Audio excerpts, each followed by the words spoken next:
당신 제정신 아니야? 강 과장 정신과 상담 잡아놨으니 갔다 오도록 해요. 하지만 김마리의 주치의가 채우리로 바뀌게 되는데요. 진나영이 2층 방 문을 열고 한진태랑 아들을 못 찾게 짝짝꿍하려고 했는데 결국 채우리가 이 집에 다시 돌아오는 결과를 불러오고 말았습니다. 구독과 좋아요를 눌러주시면 제가 영상을 만드는데 큰 힘이 됩니다. 가족들의 성화에 못 이겨 김마리는 결국 정신과 진료를 받게 될 것 같습니다. 천하의 진나영도 AI 기술이 발달했다고 잃어버린 현우 찾을 방법을 생각해주는데 한진태는 그런 진나영을 불러서 넌 눈치가 왜 그렇게 없냐고, 네가 할 일은 김마리가 아들을 찾게 헛바람을 집어넣는 게 아니라 아예 아들 생각이 안 나도록 네 뱃속에 콩이로 잊어버릴 수 있게 하는 거라며 마치 현우를 버린 용의자 같은 소리를 했는데요. 설마 5살 난 어린아이를 버렸을 거라고는 생각 안 했는데 애를 못 찾게 방해를 하고 채우리와 관련된 해들병원 요양원 자료까지 숨기는 걸 보니 한진태가 못돼 처먹은 인간인 것 같다는 쪽으로 기울어가고 있는 것 같습니다. 나쁜 인간 어디 할 짓이 없어서 지 자식 아니라고 애를 버려. 차라리 못 키우겠다고 싫어하는 티라도 내던가. 앞에서는 좋은 새아빠인 척 굴었으면서 그게 더 소름 돋네요. 그러면서 이제는 얼씨구나 김마리한테 애 찾는 것도 포기하라고 정신병원에나 보내려고 하고요. 하지만 이건 정말 김마리를 걱정해주는 게 아니죠. 김마리는 그동안 미워했던 마당집 사장님 최선영에게서 큰 용기를 얻었습니다. 절대 포기하지 마세요. 꼭 찾을 수 있어요. 저도 27년 만에 수지를 찾았다고요. 내가 그동안 왜 포기하고 살았을까? 최선영에게 용기를 얻은 김마리는 나도 아들을 찾을 수 있을 것 같다고 모든 방법을 다 동원해서 현우를 찾게 되는데요. 그래도 김마리가 다시 한번 마당집에 찾아가서 사과를 해서 다행입니다. 나중에 아들 키워준 은인이자 진수지 친어머니 사돈댁이 되는데 끝까지 몰상식하게 굴까봐 걱정했어요. 김마리는 어떻게 남매가 정신과 의사가 되었냐며 신기했지만 그건 채우리와 진수지의 사정을 하나도 모르는 이야기였죠. 채우리는 아주 가슴이 멍들어가고 있는데 말이에요. 지금이야말로 정말 채우리에게 친엄마가 필요한 순간입니다. 엄마가 딱 하고 나타나서 채우리도 호적 옮기고 다시 백구 커플 재결합하게 도와줘야죠. 김마리는 포기하지 않겠다고 다시 한번 현우를 찾으려 수사기관에 의뢰하게 되고 건강한 정신을 되찾아야겠다고 해들병원 정신과의 상담을 받으러 찾아가게 되는데요. 자리를 비운 강 과장을 대신해서 채우리가 김마리의 담당 선생님이 될 것 같습니다. 한진태도 여기까지는 예상하지 못했겠죠. 한진태가 판을 깔아줘서 결국 두 사람이 만나게 되어버리는데요. 채우리는 상담받으러 온 김마리에게 이사장님 어머니한테 사과해 주셔서 감사합니다. 이사장님이 그때 왜 그러셨는지 이야기는 들었어요. 아들을 잃어버린 상처가 있으시다고. 오늘 찾아오신 것도 30년 전 일로 인해서 가슴에 큰 상처가 남으신 거죠? 우선 그때 일을 털어놓는 것부터가 치료의 시작입니다. 저에게 이사장님 이야기를 들려주실 수 있으신가요? 제 이야기는 한 번도 남한테 해본 적이 없어서 어디서부터 이야기를 해야 할지 조금 긴 이야기가 될 거예요. 한진태 병원장과 결혼하기 전 저에게는 사랑하던 남자가 있었어요. 가난하지만 참 따뜻한 사람이었죠. 그 사람이랑 결혼할 수만 있다면 한평생 돈 없이 살아도 행복하겠다 생각했었죠. 그런데 현실은 그렇지가 않더라고요. 집안의 반대가 극심했었죠.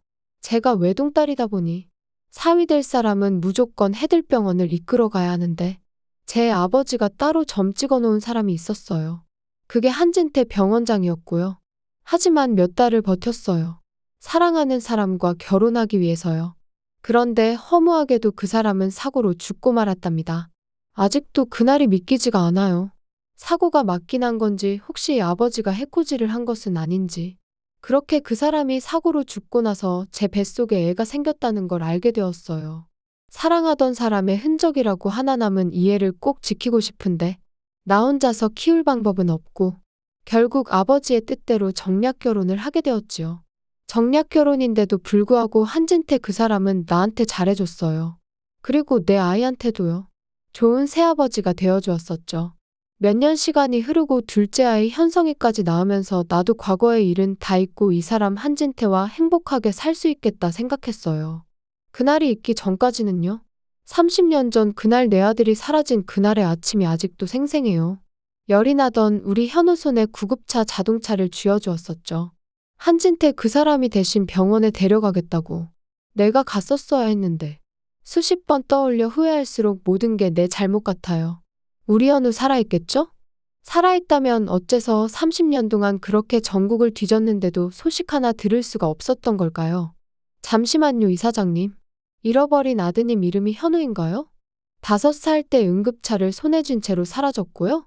저 혹시 그때 사진 같은 게 남아있으면 제가 한번 확인해 볼 수 있을까요?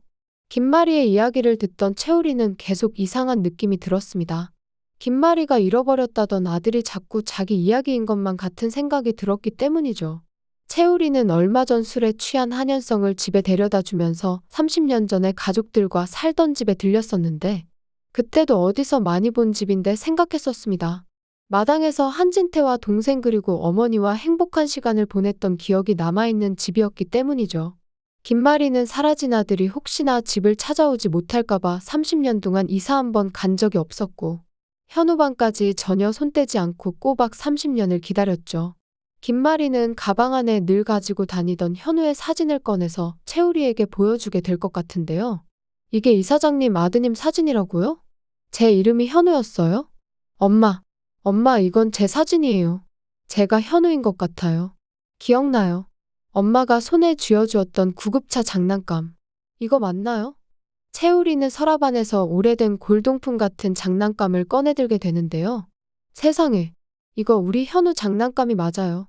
현우야, 네가 현우였어? 내 아들 살아있었어. 엄마가 미안해.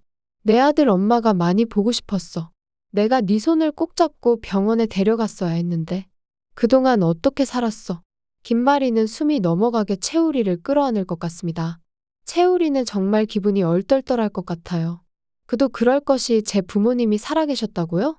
그럼 제 기억에 돌아가신 엄마는 누구인가요? 어리둥절할 수밖에 없죠.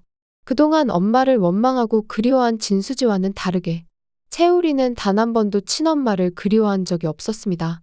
당연히 5살의 암으로 투병하시다 돌아가셨다고 알고 있으니 수지에게 원망할 엄마라도 있어서 부럽다고 했었던 것이었는데요. 엄마 죄송해요. 저는 친엄마가 돌아가셨다고 생각했어요. 아니 현우야 그게 무슨 소리야. 내가 널 얼마나 찾아다녔는데.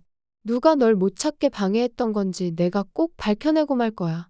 우리 모자를 30년이나 갈라놓은 그 인간을 내가 가만두지 않을 거야.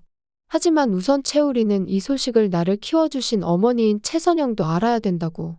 김마리와 손을 꼭 잡고 마당집으로 향할 것 같은데요. 거기서 김마리는 정말 최선영에게 무릎 꿇고 절이라도 올릴 수도 있겠네요. 내 아들 이렇게 잘 키워주셔서 감사하다고. 최선영은 정말 잘 되었다고 안 그래도 우리 때문에 가슴이 아파서 죽는 줄 알았는데 호적 이야기를 꺼낼 것 같아요. 사실 수지랑 우리가 사랑하는 사이인데 지금 호적상으로 남매가 되는 문제가 발생해서 두 사람이 헤어진 것 때문에 안타까워서 너무 가슴이 아팠다고요.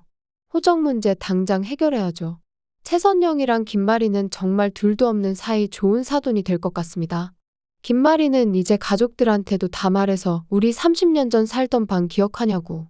한 집에 사는 것도 좋지만 결혼 전까지 당분간만이라도 엄마랑 같이 살면 안 되냐고. 예전 집으로 채우리를 데려갈 것 같아요. 채우리는 자기 방에 돌아와서 추억이 담긴 물건들 하나씩 만져보며 예전 기억을 떠올릴 것 같은데요. 채우리가 돌아와서 행복한 김마리와 달리 이걸 지켜보는 두 사람의 표정은 아주 썩어 있을 것 같습니다. 한진태와 진나영이겠죠? 진나영 내가 네 능력을 보이라고 애기 방으로 만들라고 했더니 기어코 잃어버린 현우를 이 집에 다시 들이게 해? 진나영도 아주 기가 막히겠죠. 아니 나만 새우등 터져서 한진태 말 듣다가 이게 무슨 꼴이냐고. 채우리가 이 집에 들어오고 장남이 되면 진수지랑 결혼하는 거야? 진수지가 해들재단 맏며느리 되는 거고. 김마리는 아주 행복해하면서 우리 현우한테 못해준 거 다 해줘야 된다고. 그리고 진수지까지 엄청 예뻐할 것 같아요. 진나영 대할 때랑은 아주 딴판이겠죠. 그동안 현우 대용품이라고 콩이를 예뻐했던 건데 진나영은 아주 찬밥 신세 이야기고요. 진수지 넌 왜 아무것도 노력도 안 하면서 모든 관심을 다 가지고 가는 건데 왜 너만 잘 되고 너만 모든 걸 다 가지는 거냐고. 눈이 댕글 돌아버린 진나영을 한진태가 이용할 것 같습니다. 채우리가 없이 자기 아들이 해들재단을 꿀꺽하겠구나 생각했는데 갑자기 30년이나 지나서 왜 다시 나타나냐는 말이야.